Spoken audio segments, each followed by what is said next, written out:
Hi folks, it's Mike Murphy, and today's quick tip is in Notion. In this tutorial, I'm going to show you how to turn on and turn off dark mode.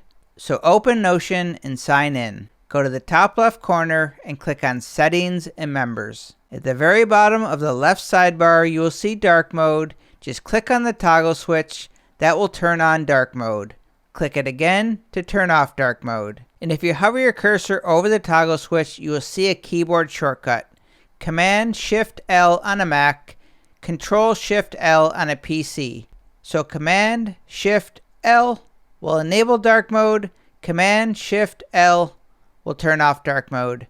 So if you want to turn on dark mode, you can go up to Settings and Member and click on the toggle switch, or use the keyboard shortcut Command-Shift-L or Control-Shift-L if you're on a PC. My name is Mike Murphy, and that is your quick tip in Notion. Cheers.